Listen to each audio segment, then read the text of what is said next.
Welcome in everyone to week 2 of the 70 Chip podcast.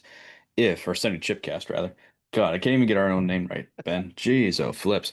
Anyways, if you if you're listening to the podcast, make sure you go over to Pro Football Enterprises YouTube channel and subscribe. There you'll get us in video form if you want to see our beautiful faces, at least Ben's beautiful face.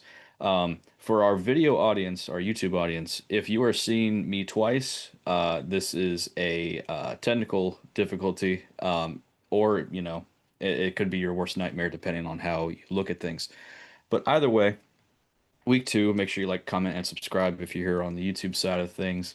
Um, Apple, Spotify, wherever you're at, leave us comments, leave us reviews. We would love some of the feedback. Since this is a newer uh, thing for us.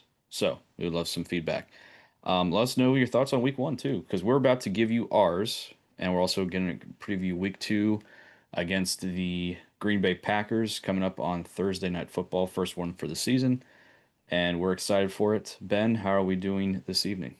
Okay, I am awesome, man. We just won, and we won rather convincingly. So, yeah, I'm doing great. What better way to start the season?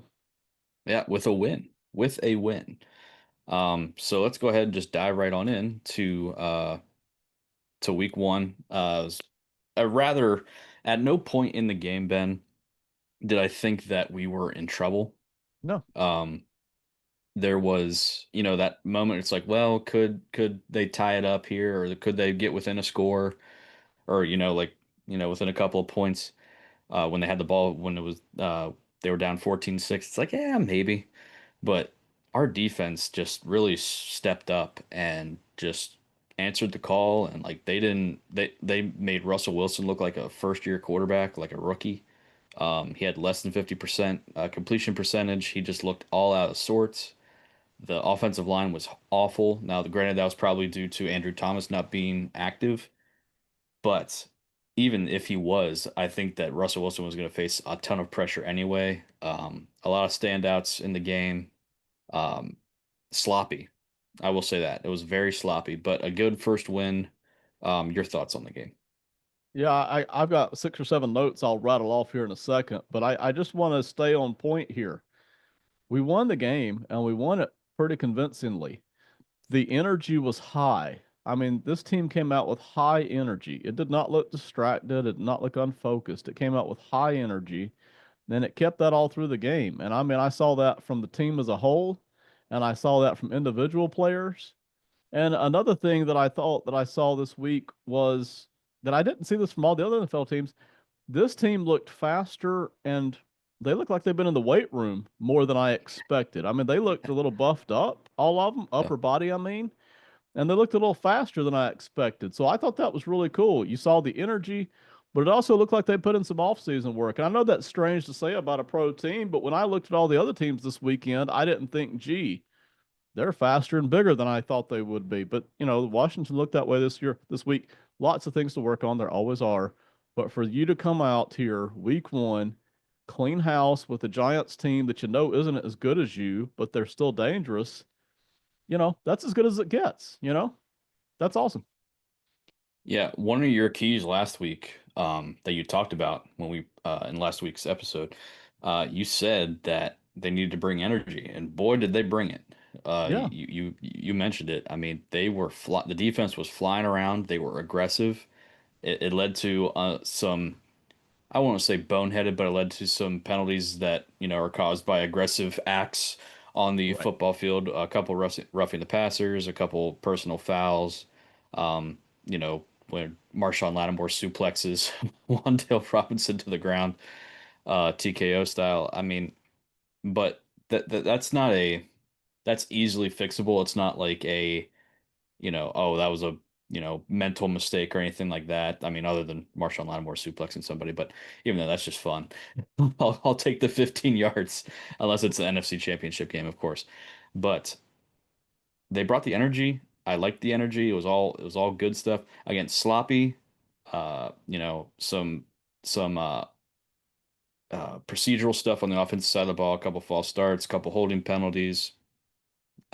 Just not great as far as that goes. But again, A week one win against a division rival, and it's by double digits. And really, if you watch the game, it wasn't close. I can't really ask for much more. And people are gonna say, "Oh, well, we didn't look great," and that's true. But that's what good teams do. They beat up on bad teams. So even if it's like, oh, was it us? Was it the Giants were just that bad? Or was us actually being good? Doesn't matter right now because we beat up a bad Right. team or what seemingly is going to probably be a bad team. I mean, I don't know what else you would want from a week one performance. You know it's going to be sloppy. So Yeah. No, I listen, I almost prefer to win convincingly, but then to have some things to work on, right? You're gonna have your players' attention. Let me rattle off some specifics real quick, and you talk about any of them. Obviously, we can't talk about all of them. Um, Debo Samuel looked healthy and he looked awesome. We saw him doing a lot of old old for him, quick cut type stuff, both in the return game and in the jet sweep, the one jet sweep he ran, and then the crossing routes. So love that. The Giants' front four and their front six is really good. We talked about that, and that gave the Commanders problems throughout the game. You could see that. It consistently did, but that's because they're really good. All right. It's a really good front line, front six. The Giants' offensive line, you've already mentioned it. They're not very good. They're to me, one of the two or three worst in the league, even with Thomas. But without him, they're just not good. So, Ja'Cory Krosky Merritt, exclamation point. We weren't even totally sure because the staff was keeping it close to the vest, right? If he was going to be on the field, he not only was on the field, but he racked up quite a bit of yardage and stuff. The Commanders' defense, very aggressive. I really like that. I love them being aggressive. We saw it last year. We saw it this year. Really aggressive. I love that. And then specifically Javon Kinlaw. Man, you're going to mention him later for one of your segments, but just on that game alone, I thought he popped. I saw him breaking double teams. I saw him throwing guys to the side. And I saw them using him over at defensive end, which surprised me. I did not expect that. So, Fox was talking about during the show that the Commanders had made an effort to get bigger at defensive tackle, which to an extent is true, but it's not like they were small at defensive tackle before. What they really got was a little bit cheaper and a little bit, shuffled the deck. What they really did though, they're using big guys out there at defensive end. So you have three big guys to play the run. You could see that and to start getting pressure on the quarterback, it worked. That was really cool. I like that. Specifically, though, Javon Kinlaw really liked his explosiveness. I'll get into Debo and Bill Merritt a little bit later. I do want to focus on the defensive line though, because you, Yeah. you brought it up. So if you look at the snap counts um, from this past week, you will see that Kinlaw, Payne, Armstrong, and a couple other guys, they lined up all over the place. Armstrong specifically, he lined up at linebacker, he lined up at defensive tackle, at defensive end. Payne, he was standing up like in a 2 point stance at one point. They used these guys in a variety of ways. They were shuffling up and down the line, just giving different looks. I don't want to say that the defensive tackles specific, like John Allen wasn't a small guy by any means, but Right. in comparison Right. to Javon Kinlaw, Mm-hmm. yes, cheaper, but also Javon Kinlaw is a much more physical presence than John Allen was. Right. I He mean, is. this dude's 6'5", 320, and looks like a massive mountain of a man. John Allen, Yes. again, they're different styles, right? Javon Kinlaw, I would say, is a lot more athletic in ability than John Allen is. John Allen is more like, I'm going to walk you back, and there's nothing you can do about it. Where Javon Kinlaw is like, I'm going to split that double team and run right by you, Yeah. or like, I'm going to Yeah. toss you aside. Now, John Allen didn't really have that kind of ability. And it's not a bad thing. It's just a different style of player. So I think having that style of player in, that preferred style in this system, and Daron Payne too, even he can, move up and down the line as he did on Sunday. That's the guy that they wanted. So that's going to fit more with the defense, ideally, right? That's going to fit more with the defense. It's going to fit more with what they want to do with Dan Quinn, Joe Witt, Adam Peters want to do. It's they just didn't. It's clear they didn't have the personnel they wanted last year, because if they did, they would have been doing this already, right? Hmm. Um, so that's the big point. You know, Dietrich Wise. I mean, he was lining up all over the place. He's a big, long guy. You know, he's 6'4", 6'5" too. Um, so they clearly like the personnel they have more this year than they did last year, or else this stuff would have been happening already. Yeah, I agree. And we're not gonna take a super long time to talk about the Giants game because we got to preview this Packers game. But I gotta say, I'm just so happy with the Giants game overall. There are so many things we could talk about that need improving or that we did like, but just focusing on this defensive line here, you mentioned it, and you said this weeks ago. They're going to rotate these guys in and out a lot, and not just rotate them in and out in and out a lot. They're going to move them, They're going to move them up and down the line. Sometimes they're going to drop them. So I loved it. Daron Payne had a really good day. I liked some of his plays as well.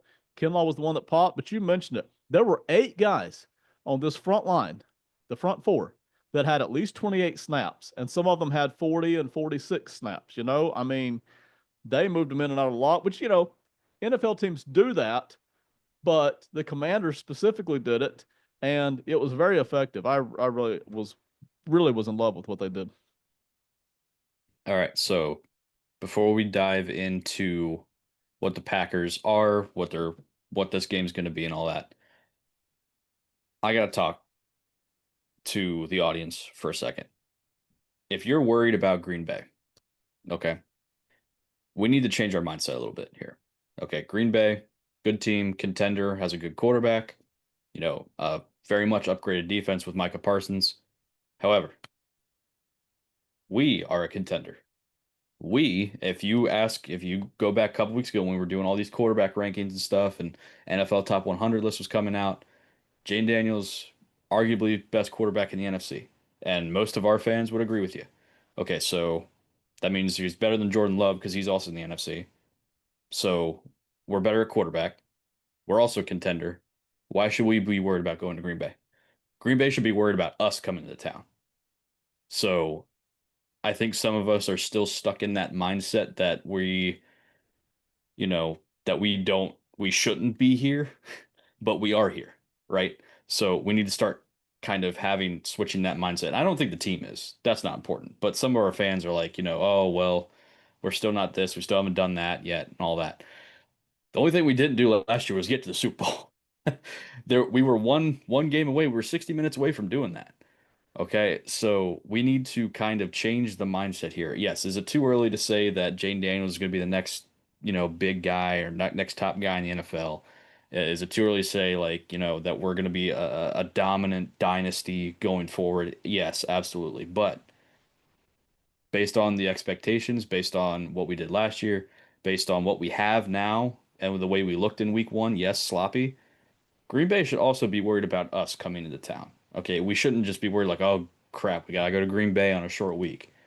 Green Bay should be up there like, oh crap, we got Washington on a short week. Like that should be the mindset that we have, going forward. Because again, even if we lose this game, if we are going to view ourselves as contenders, we need to start acting like we're contenders.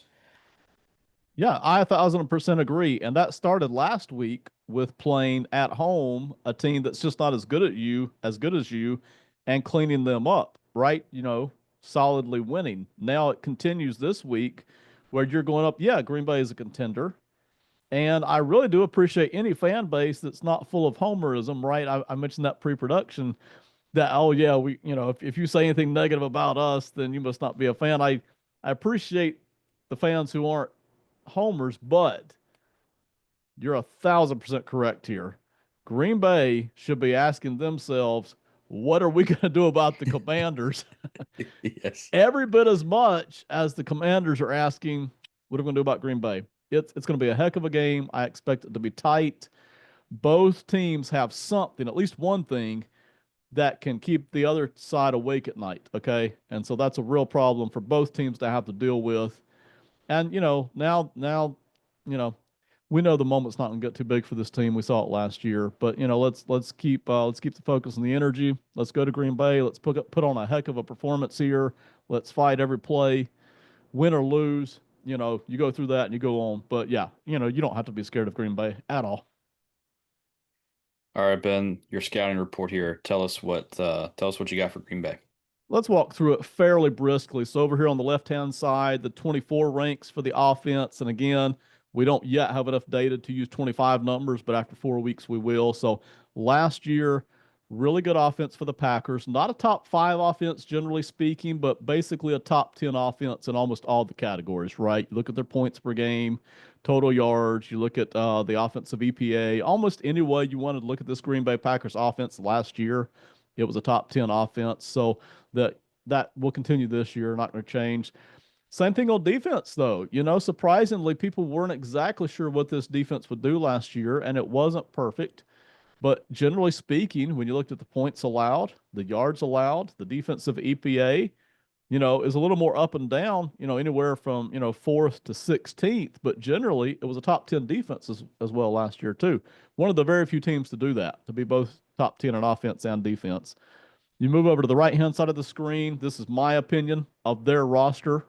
I use C as a baseline, C as an average player. Anything above that is plus, anything below that is minus. So anyway, a lot of green there, right? There's a lot of green on this screen, and then a lot of average. It's hard to find a weakness for this Packers team. The cornerbacks I don't think are great, so that might be one thing that we could pick on where we might have an advantage. But the safeties are pretty good, and that helps make up for it. We'll get into more of this here in a second, but that's kind of what we're looking at here. Really good team we're playing in Green Bay. I don't think yet elite, but maybe Micah Parsons turns them into that. So that's what we're looking at right here. Yeah, I would maybe disagree with you about the quarterback. I think Jordan Love, unless you're looking at the entire room, I think Jordan Love's better than a B minus personally. I'd put him more in the B plus A minus, depending on the week type, week to week performance type of thing. But other than that, I feel like you're pretty spot on. Wide receiver, I think they have a lot of bodies that are pretty good, but they don't have that one guy yet. I know there's a lot of hope with Golden, the rookie out of Texas, but uh, didn't really show up week one. Again, some rookies, take a little while to kind of gel with the offense, gel with the quarterback. So I'm not that concerned about it. I'm sure he'll find his game. Hopefully not his breakout game. Hopefully not Thursday. But again, I think I like the wide receiver room. I don't love it because there's not that one guy that you can point to, be like, okay, yeah, he can carry the offense here. Yeah, there's not yet. And listen, most people, not everybody, most people tend to agree with you on the Jordan Love thing, but you've always been higher on Love than I have. That's still the case. If I was going to give them a B plus A minus for me on my grading scale, that means they're basically an all pro. And I just don't Okay. view Jordan Love that way. I have him as a fringe pro bowler. So that's why he's got the B minus grade. I respect him. He's productive. He just doesn't scare me yet. So, until further notice, that's where I'm at. But a lot of people are higher on Love than that. And I understand that too. All right. Anything else on the scouting report? We could be on it all day, but no. Listen, it's a good roster we're going up against. Not a lot of real weaknesses here. As a matter of fact, if you go back to some other teams we'll look at during the season, you'll see some red blotches on the right side of the screen here under the grading Yeah. categories. Not so for the Packers. They're solid everywhere and above average in several places. I will say that the one thing that does scare me is the defense. I feel like offense we can match what they output. Defensively, I don't know if we can match that. Like to me, that still remains to be seen because they're, as you said, based on last year, they're a top 10-ish, type of offense or type of defense. And we're hoping to be somewhere in the middle of the pack, right? Based on last year, we're hoping to improve to be somewhere in there.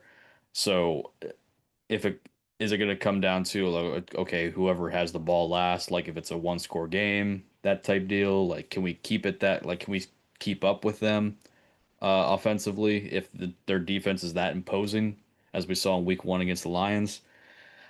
I do have my questions and concerns about that, especially we can't establish the run. Again, Bill Krosky Merritt, he had a great first game, but he wasn't given the ball early and he wasn't given the ball often. He only had 10 carries the entire game. Right. Austin Eckler seemed to get the more of the workload early on in the game. So I do have my questions about the run game and if we can establish that. Because if we can't, again, I'll get to it here in a minute. Their pass rush was rather effective against at least a comparable O line, if you're being optimistic, a comparable O line in Detroit. Yeah, agreed. We can go ahead and hop into the next segment, but the Detroit offensive line, still a good offensive line, but concerns in the middle there, you know. So when you combine that with a new offensive coordinator, stay tuned to what Detroit's really going to be this year. Are they going to struggle to find their way, or are they going to be really good after a few weeks? But yes, this Green Bay defensive line, especially the edgers for me, I'm not yet sold on what these defensive tackles are for Green Bay, but those edgers, led by Parsons and followed by Rashawn Gary, that's a really tough group to handle. All right, so I said it last week that I was going to rebrand this Oh yeah. from players to watch to Vires on fire list. Okay. So these are just two or three guys on each side, Green Bay, Washington, that they're coming into this game, they are on fire. Okay, so first with Green Bay, Evan Williams, he had a 90.5 PFF grade. All right, and he had an interception last week as Hmm. well. I'd say that's a guy that is, we need to keep tabs on this guy. If he's that effective throughout an entire game and he's already, had gone interception, I'd say we need to keep tabs on that guy. Second on the list, Jaden Reed. He didn't have a lot of snaps on offense, but every time, and even going back to a year or 2 years ago, to me, Jaden Reed's always been one of the more explosive guys on this Packers offense. He doesn't get a ton of touches. He's also a return. He had 21 yards, I think, punt returns, so that's pretty good on two returns. And he scored a touchdown last week. So again, limited snaps, limited touches, but again, a guy that can probably break the game open at any given moment. Not the most dynamic guy that they have, but one of the more, especially with Golden now on offense, but one of the more dynamic weapons that has rapport with Jordan Love, or already established rapport with them. And then finally, the front four. I couldn't pick out one single person. I didn't want to pick out Micah Parsons. He got a garbage time sack. I'm not going to get that excited over a garbage time sack. Notable, but I'm not going to get that excited over it.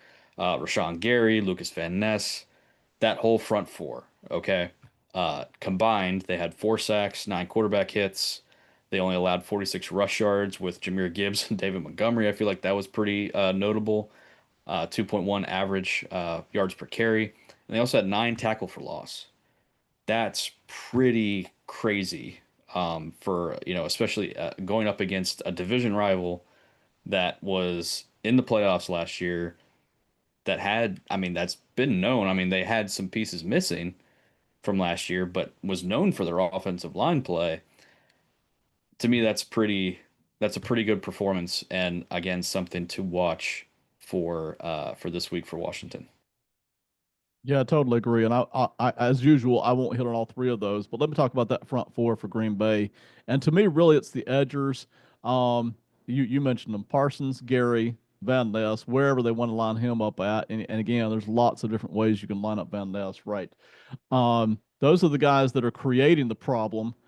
Last week, they feasted on the Lions on the middle of the field because the Lions interior is still kind of putting that back together again with the retirement of their, Hall of Fame center. So the defensive tackles were able to get some action based on interior offensive line for the Lions still getting back together, and then those edgers creating so much headache. That's a handful.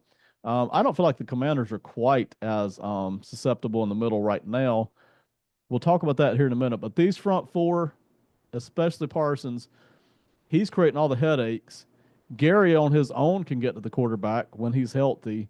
And then Van Ness is still a work in progress who is showing promise. So it's a real headache. That is the one thing. It's the only thing about the Packers. And I don't mean to disrespect them. It's the only thing about the Packers that keeps me awake at night is what am I going to do about this front four, specifically the edgers, because they are coming. They're they're about the same as the Giants, but the Giants for the middle at defensive tackle were stronger than I think the Packers are. So now you've got these edgers to handle, but I don't think you have as much to worry about at the defensive tackle spot. All right, then for Washington, you mentioned him earlier, Debo Samuel. I mean, changed the way that we play on offense. A lot of motion, a lot of fakes, a lot of over the middle stuff, a lot of crossing routes, a lot of seam like Jayden hit him on a seam route at one point, and he's in return game. He's fielding kick returns now, so we see what we saw week one what this guy can do. 7 receptions and then a 19-yard end around basically touchdown on a run. He's the entire package. If he can be a half of what he was in 2021, this guy's going to change Jayden Daniels and Cliff Kingsbury's life on offense. And I made the prediction probably be the number one offense in the league. I mean, we had over 400 yards of offense Hmm. and 200 some odd yards in rushing. And that wasn't, I mean, we didn't have a 100-yard rusher. And we had just combined between Jayden, Eckler, Krosky Merritt, Debo, we had like over 200 yards in rushing. So that's crazy. Speaking of Bill Krosky Merritt, again, limited touches, 10 carries, 82 yards, very impressive. You take away that 41-yard run to kind of seal things up in the game. You're looking at 9 carries for 41 yards. Not a bad showing. Like to see a little bit more consistency maybe, but not a bad showing. And he also scored his first touchdown. So congrats to him on that one. Hopefully, man, if Bill Krosky can actually be a maybe not a workhorse 25 carry a game type back, but if he can get anywhere from 16 to 22 carries on a regular basis and he's just as effective, maybe not 80 yards a carry, but if he can be that 4.5 to 5 yards a carry, again, this offense is going to be number one in the NFL, guaranteed. Okay. And then Javon Kinlaw. I could have picked out a couple people from the defensive side of the ball, but Javon Kinlaw, you mentioned it earlier. Javon Kinlaw just popped. Um, Deron Payne did too. He made maybe some more impactful plays, but Javon Kinlaw was the lineman that stood out for me in week one. 89.7 PFF grade, 2 quarterback hits, a tackle for loss. He was putting pressure on Russell Wilson all game long. And if this guy can keep it up, this completely changes the way we play defense. Between the way Payne's playing, Kinlaw, I mean, it again changes the way that we play defense. Kinlaw was a lottery ticket. We all knew it. I'm not going to dwell on him because I want to move over to Debo. But you're right. If Kinlaw can keep playing with this energy, doesn't necessarily even have to be this production, right? 2 QB hits, a tackle for loss. Just the energy where he's getting attention and he's breaking up double teams and he's putting pressure on completely changes everything about what we thought this group might be on defense and specifically the defensive line. But let me talk about why Green Bay is going to stay awake at night all week until Thursday night. And that is Debo Samuel, it's Jayden Daniels, and it's Terry McLaurin. And Terry didn't even get all that much action on Sunday, you know? We kind of expected that he wouldn't get a lot. I mean, he was on the field, but he wasn't getting that much, target share. We expected that. We didn't know what to expect from Debo, had no clue. Matter of fact, we've been told all offseason that Debo was kind of half washed up, and that, the Commanders would be lucky to get production out of him. Well, this is more than production. This is next level. This is old Debo stuff that we would see 3 and 4 years ago during his really spectacular years with the Lions. This is fantastic. If Debo can do, and again, I don't necessarily need that production number, but if he can just look that fast, do those things, provide that wrinkle to the offense constantly from 1,000 different directions, on top of Jayden Daniels' big playability and Jayden Daniels' escapability, and then you add on Terry McLaurin. Oh my gosh, that's what Green Bay is staying awake, worried about this week. There's no question about it.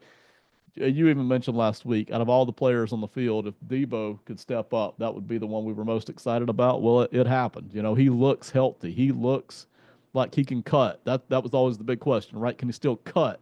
And he can. You saw it on the crossers. You saw it on the jet sweep. You saw it on the kick returns. I mean, he's all the way back. So, you know, uh, that really opens up the whole offense right there. Jayden Daniels himself opens up the whole offense, But if you have those two crazy wacko guys, I mean, they're psycho, right? With the kind of stuff they do. And then you just add Terry McLaurin over here, who just does all the Terry stuff. I mean, that's a lot to get excited about right there, man. That's a better offense than last year if that continues.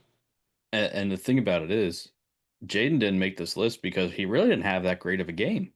I No. mean, it wasn't bad by any stretch, but it wasn't great. Um, Right. he definitely missed some throws. His timing was a little off on some of these Hmm. throws. He was constantly a little bit behind on multiple throws. Yes. Um, not concerning, at least at the moment. Not concerning, but definitely not his best game. It was maybe like, if you had to grade it, maybe like a C plus, B minus type of game. Wasn't a problem. Definitely made plays that reminded you of last season, but Yeah. again, he was off at times during the game.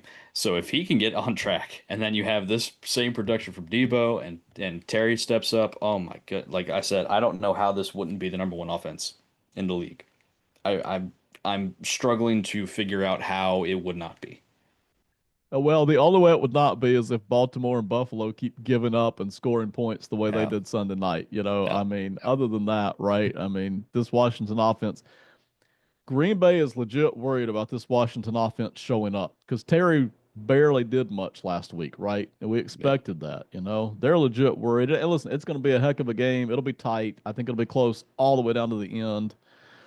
But Green Bay's got plenty to worry about here. Plenty. All right. Well then, Ben's keys to hail victory. What do you got for us today, sir? All right. Number one, Stone Cold Micah Parsons. All right. I listen, Bill Belichick taught me this before, and it was something I always kind of felt the same way about just by watching. These edge rushers, you don't have to let them dominate the game. You plant a tight end over on whichever side they are, and maybe you just need two tight ends out there to handle these two sets of edge rushers, right? You plant a tight end out there. And again, I heard Bill Belichick talk about this in depth before. You put the tight end out there. You don't just chip him. You bang the guy. You bang the edge rusher straight into the right tackle or left tackle, wherever he's lined up. And then the tight end goes on about his business with his route. But you've safely placed him in the hands of your tackle. And now your tackle doesn't have to worry about his outside edge. He's just got him center. And, that buys you a good, just the tight end block by itself buys you 1 second. When the tight end hands him over to the tackle, you now have probably a second and a half to 2 more seconds to work with. You're at 3 seconds now. You've negated that hot edger. And you can do that on both sides. You've got Bates, the blocking tight end, and then you've got Ertz, who's the catching tight end. You've got other guys you can roll in too. I think it's important that you don't let Micah Parsons get off to a hot start, a hot second quarter, a hot third quarter. Just shut him down. And listen, you've always got to worry about him chasing things down on the backside, right? Because he's fast. He'll keep coming. But I'd rather him be doing that than to be handing him. I don't want to leave Connerly over there working him a single low. I really don't want Tunsil having to do it on every play, although Tunsil can do it some plays. Let's not let Parsons. Let's make sure Micah Parsons has a frustrating night, and Rashawn Gary too, for that matter, but especially Parsons, because I mentioned it before. The Packers simply do not have the defensive tackle presence that the Giants did with Dexter Lawrence. Okay, they just don't. So let's frustrate this edge rush here right from the start with the tight ends, even if that means keeping two tight ends on the field, not every play, but for a healthy part of the game. Let's really frustrate that right off the get go. Yeah, I mean, I completely agree with you. You got to slow him down as much as possible. You're not going to completely stop him, but can you frustrate him enough to where even he's going to get discouraged, right? Where it's Yes. like, man, I can't get anything, because Micah Parsons, as you know, is a diva. If you can frustrate him enough, I think you like, especially early on, if he's just not getting anywhere, Yes. um, then you might just be able to just throw him off and he might not be effective all night. Totally agree. You do not want that snowball effect that we used to see from the Cowboys sometimes, right? Once they got a Hmm. lead and that edge rusher just teed off. You don't even let that get started. Number two, hinder the Green Bay run game. The Packers offense is legit top 10. It's very productive, but it's not the kind of game that scares me. I know they're going to put up some points. I don't really feel like they're a 30 to 35 point game typically. That's not to say they can't do it, But I don't want that running game to get started because last year, that's what they fed off of. They fed off Josh Jacobs, but even behind him, Emmanuel Wilson.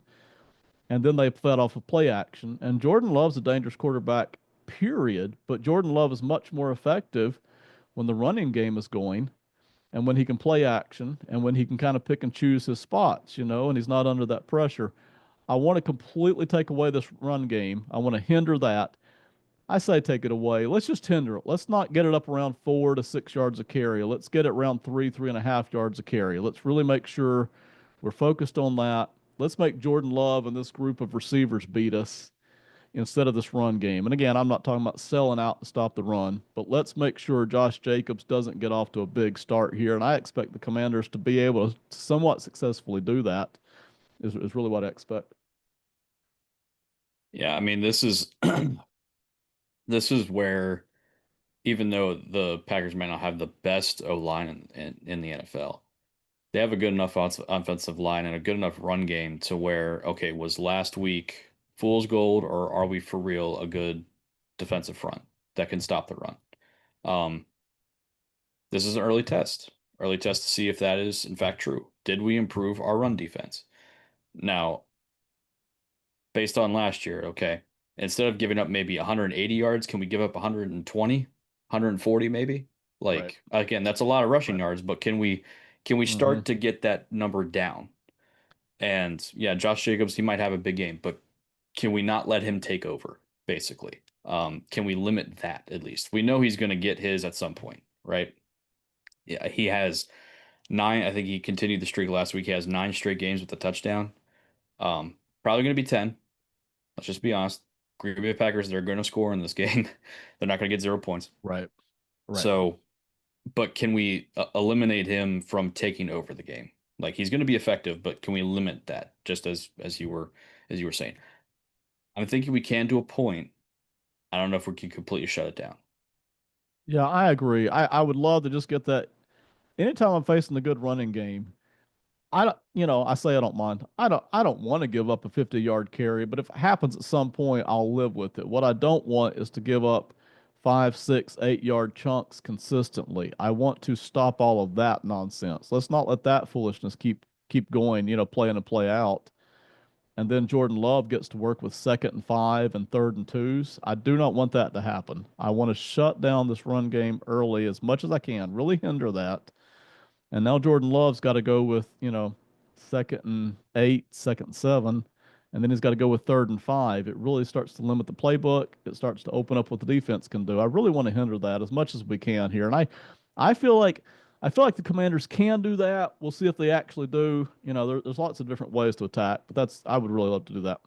All right, number 3. Trying to remember yeah, get JD5 loose early. Okay, so part of me is not worried about Jaden Daniels at all. He's been in all the big moments. He's done it as a rookie, etc. I don't worry about him, but he's still a young guy. I don't ever want there to be a game or a month or a stretch of the season where he's starting to doubt himself. He's starting to struggle a little bit. And I just don't want to go down that track. So I want to make sure here early. I want to call him some runs. Just give him a couple of runs, not 13 runs, a couple of runs early, just to get him that contact, that bang him up, get him loose, get him a 5 yard gain running, get him a short pass to Debo, get him a short pass to Eckler, get that kind of passing rhythm going.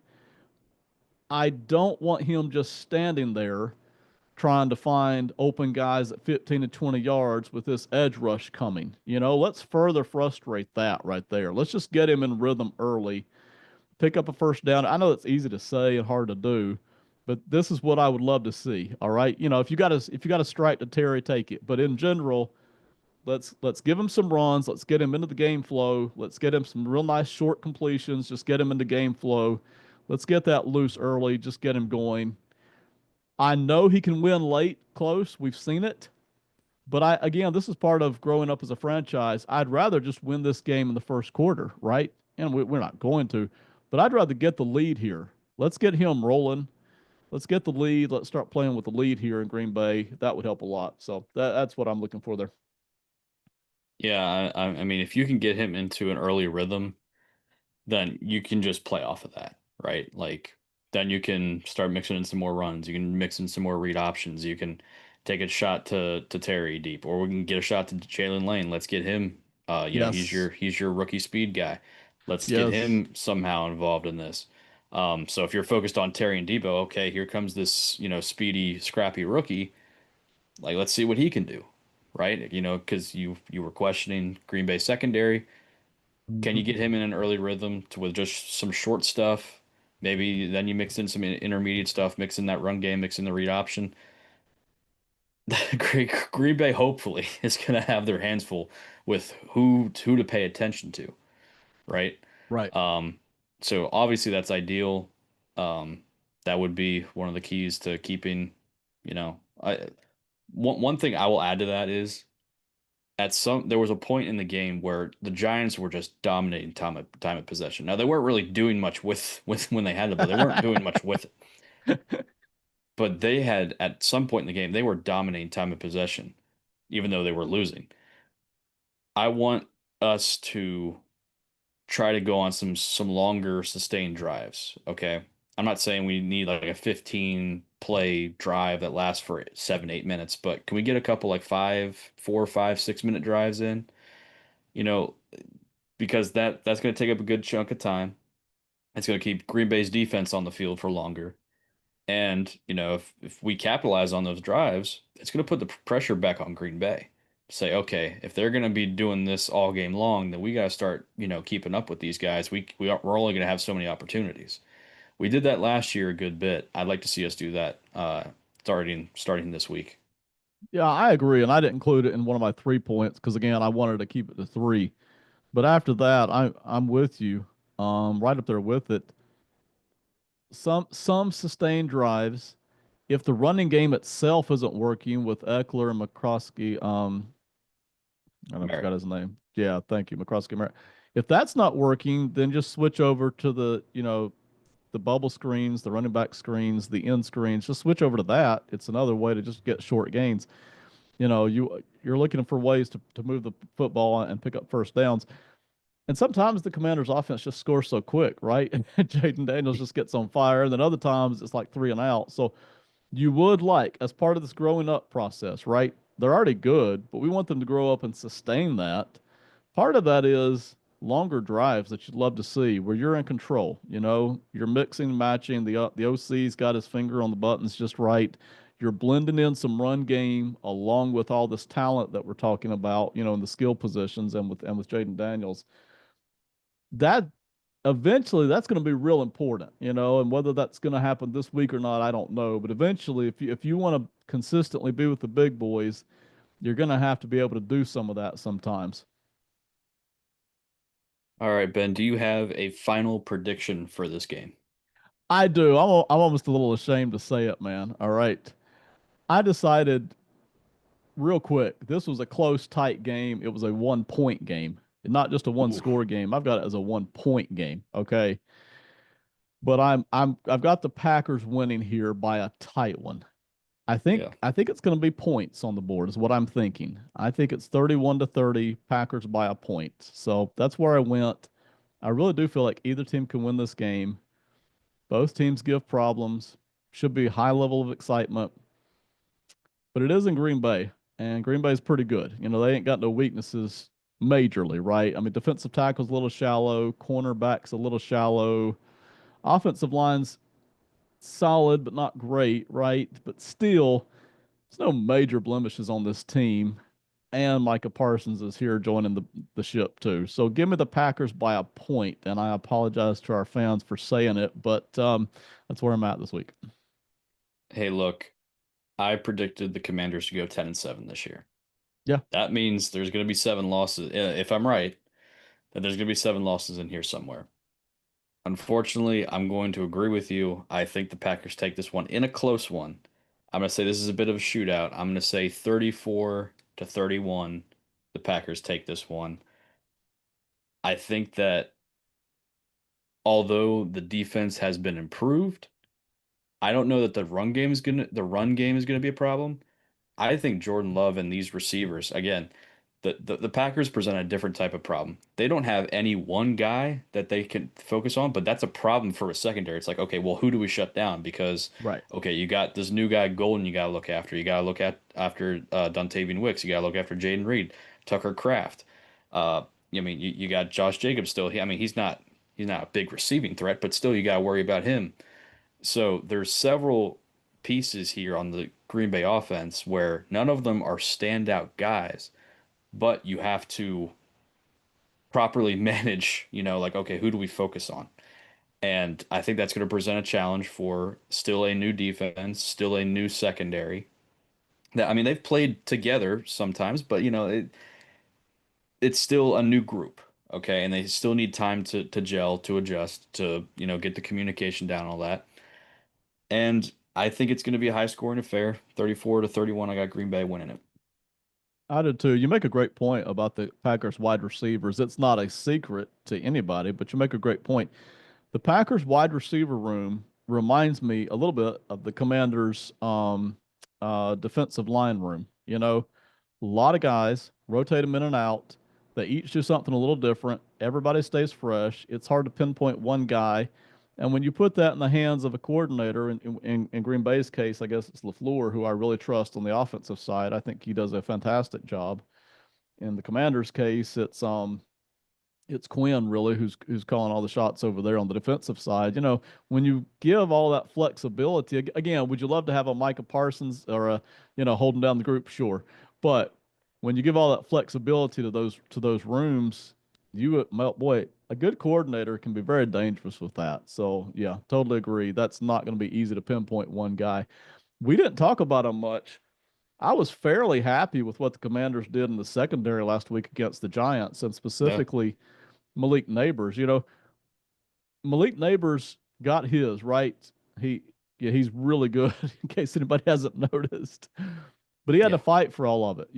Every play he made almost, he had to fight to make that catch. And there wasn't a ton of yards after the catch. The Commanders were on him pretty quick, got him down pretty quick for the most part. So, you know, I I thought everybody did a pretty solid job there. And I don't know, other than just kind of getting mixed up on scheme, I don't know that these Packers receivers can hurt the Commanders secondary in one-on-one situations. I think it's a fairly even match, right? So, but I do like the versatility there of the Packers wide receivers. My only problem with that is that remember last week I said that I cannot stand it when a defense, their secondary, where their corners play sides. And unfortunately, it appears that we are doing that, where Lattimore's exclusively, almost exclusively, on the right side, and Amos seems to be on the left side, and Sanders still is just wherever, right? Yes. Which last week it showed because, okay, I don't know, is this Quinn and Witt trusting the secondary to match up on neighbors and like they don't care who he matches up with, like that they have the trust in all those guys to, match up and be able to shut him down. If that's the case, then great. If they're like, nope, you guys are just on sides, I don't like that. Because now in this case with Green Bay, it's like, okay, well, we're just gonna put, I don't know, a guy like Jaden Reed or Matt Golden, we're gonna put him on Lattimore's side and Right. just have him because, that might be a mismatch. That's pretty easy for offensive coordinator. I want to make things difficult. I want to switch things up. I want to change matchups. Or if this guy matches up with this guy better, I want him on there pretty much the entire time. Obviously, you can't do it the whole time, but like 80% of the time, I want him on that guy. So that's my philosophy on it. I know I'm not a defensive coordinator, but it just drives me nuts when they play sides. I agree. I don't like playing sides either. We talked about that last week. And I get there's some advantages to it. Again, it's a little easier to disguise as a defense when everybody's staying in the same spot. I get that. And also, if the offense is trying to hurry up, it's easier for the DBs to just stay on whatever side they were. You're not having to chase guys across. There's even more advantages than that. But I prefer the other stuff. Like you said, I don't want to I don't want to let the offense dictate to us what matchup they're getting because they know which side these guys are going to be on, right? So if they've got a speed advantage here or a size advantage here. I don't want to give them that. So I hope they back away from that a little bit this week, but we'll see. All right. Anything else about the matchup against Green Bay Thursday night? Uh, Final thought. The season is off to a great start. I mean, we got Yes. Terry is here. He's got his money. He's happy. A stadium is coming. The owner is wonderful. Jaden Daniels is amazing. The coach looks like the coaching staff looks like they're scheming everything up just like last year in terms of being good at it. They're doing some things differently, but it seems like they still have their finger on the pulse of everything. So I like that. Check, check, check. The energy is fantastic. You got the week one win against a weaker team in division. You may or may not win this game, but just show up ready to fight, ready to adjust, and then move on. Whatever happens, it's a week two game. Look to make your improvements where you can. I think it's a great test actually to kind of see where you are in this NFC hierarchy. But the season's off to a great start. No matter what happens here in week two, this season is off to a really good start. Yeah, look, I'm excited. Like, even though I picked us to lose, I still think we have a really good shot at winning this game. Yes. It's just we're not gonna go 17-0. That's just not a thing that's gonna happen, right? So you're gonna lose a couple games here and there. My thing is, okay, if you do end up losing this game, how did you look, right? Did you Mm-hmm. get completely outclassed by the Packers? If you did, okay, now we got some issues, okay, that we need to Right. address and rather quickly. But if you're competitive, if you're in it, until the end, that's all you can ask is that did you did you get a shot, right? Did you get a shot to win this? Sometimes you're not gonna make it, and that's fine. You know, every team loses. It Are the Chiefs panicking right now because they lost week one? No. Are the Ravens? No. I mean, I would be because of what implications for the playoffs. But again, I'm not gonna think the world or the sky is falling or the world is ending if we lose this game. Would it be nice to win it? Absolutely, especially for seeding reasons. It would be great to win this game, but I'm not gonna sweat it too much if we don't. So No, that's I what I got. totally agree. This game is very important, but it's one game. You got the win under your belt, right? We said, hey, these first two games, you kind of want to come out kicking and screaming and flying. Well, you did that week one. Show up week two ready to play. It is important, but it's not the end of the season. No matter win or lose, it's not the end of the season. All right, just real quick, wanted to shout out our friends at the Box Score Network. Make sure you follow all these shows on Apple, Spotify, wherever you listen to your podcasts. Odds on favorite right now. Obviously, we're uploading this show up to odds on favorite feed there. Um, but all these other shows doing fantastic content. Make sure you also subscribe to the YouTube channel, Box Score. Um, Ben, you want to shout out or you have any comments about anything going on in Box Score? Yeah, real quick, two things. If you're into fantasy football, we've got two things going on right now. So, on the YouTube side of things, Box Score Network, we're doing fantasy football on Saturday night. So you'll see it really late Saturday night. We'll have a lot of players we'll cover.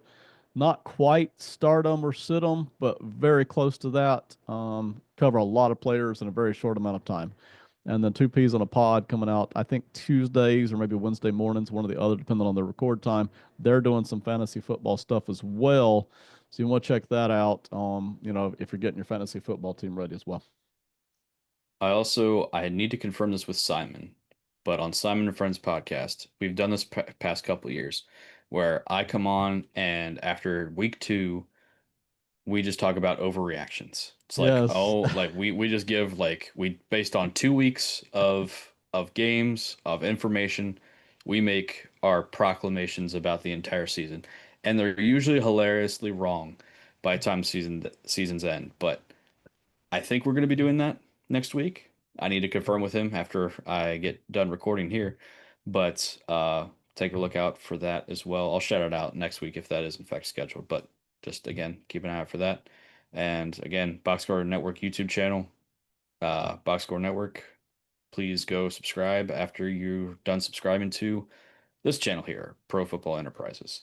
If you haven't already, like, comment, subscribe, turn on notifications. If you're listening on Apple or Spotify, please follow and leave us a review if you could, preferably 5 stars. But again, honest feedback is better than no feedback. So I would appreciate anything. Anything else, Ben?